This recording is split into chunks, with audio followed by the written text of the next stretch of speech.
Qatar ranks third in the world's richest countries. It has an average GDP per capita of $133,000. Having a luxury palace or a super yacht in a country that's already wealthy is pretty significant for the ultra-rich there. Here's how the ultra-rich in Qatar spend their money. What else can you need if you already have a huge collection of cars that ordinary people can't afford? Of course, a customized license plate. Qatar's billionaires have this crazy habit of spending millions on special license plates, and they're really fond of it. The bidders in Qatar will happily pay large sums of money to get their hands on fashionable license plates for their favorite cars. In fact, you can buy the latest expensive models with the money they spend on just a number. For example, a mystery Qatari billionaire spent millions to buy a license plate for his $500,000 Lamborghini Aventador. The car was spotted by YouTube in Monaco, and it had a Qatari license plate with just 3 digits. 1, 2, 3. It was reported that the number plate was acquired during an auction, and the mystery Qatari business tycoon paid over $12 million for it. The businessman specifically traveled to the auction to purchase that number plate, and apparently, he purchased it for personal use and has no plans of reselling it.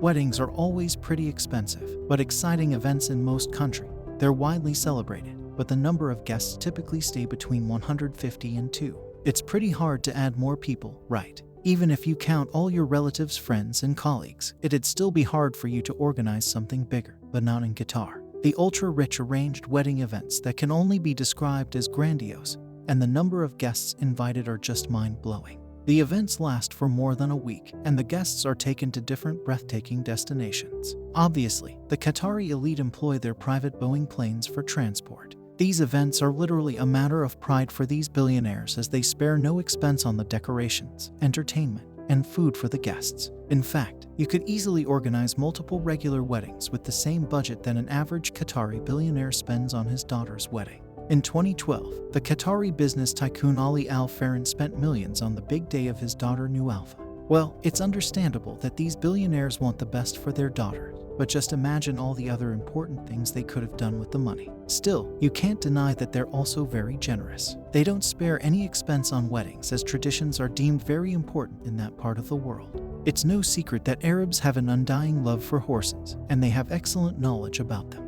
Arabian horses have been well known even beyond the Arabian Peninsula. Centuries ago, these exceptional and strong horses became the brand of the Arabian Peninsula even before the word brand existed. So it doesn't come as a surprise that in Qatar, as well as other Arabian countries, the horses are treated with the utmost respect and the elite class there spends unrealistic amounts of money on them. In fact, Sheikh Fahad bin Abdullah Al Thani, who's a member of Qatar's royal family, spent over $10 million in over a year to purchase several horse breeds for himself and his family. But that's nothing compared to the cost required for the maintenance of these horses. The conditions in which they're kept can easily be envied by humans. Their stables are never smelly or filthy. They're always kept perfectly clean and bright. In fact, the smell while walking through these stables is similar to that of a 5-star hotel, and we're really not kidding here. The royals spend millions of dollars on this top-class maintenance.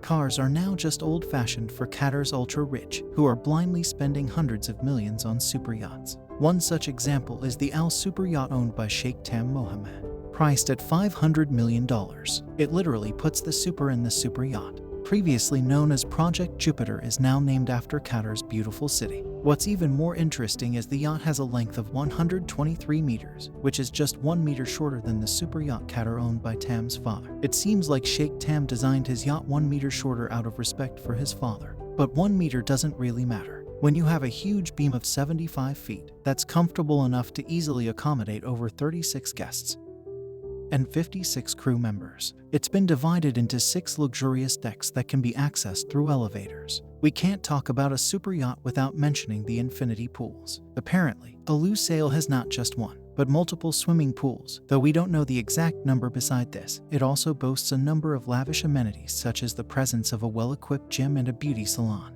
There's also an incredible barbecue area, a dedicated tender garage, and a fancy beach club. Yes, this super yacht is a whole floating mansion.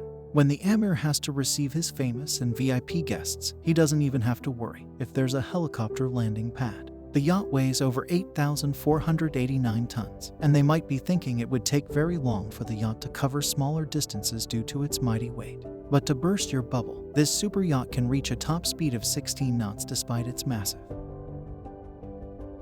The English city of Manchester seems to be the favorite destination for the ultra-rich of Qatar. This may sound strange, but according to some reports, over 70,000 people from Qatar, Kuwait, Saudi Arabia, and Iraq visit Manchester every year, and they spend thousands of dollars during their stay in the city. But what makes these rich people crazy about Manchester? Well, there are many reasons, but the most important is that most high-end shops are located just walking distance from the top 5-star hotels. That's why they prefer to visit Manchester over London, where they have to spend a lot of time on the roads. But this isn't the only quirk. They pay hundreds of pounds to get extra rooms for storing the luxury items that they bought while they're in the city. Yeah, you heard that right. A separate room just for their expensive purchases.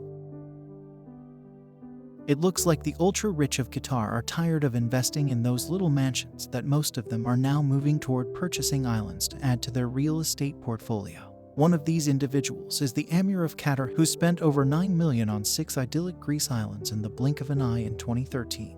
Well, he already owns hundreds of millions worth of real estate from London to Beijing, but you can tell this one's gonna stand out among the rest, even though it took him over a year to go through the paperwork. It was all worth it in the The islands boast ancient olive orchards, pristine beaches, and natural coves, giving them the perfect potential for big development plans like their creation of 5-star resorts, hotels, or even villas for rent or sale.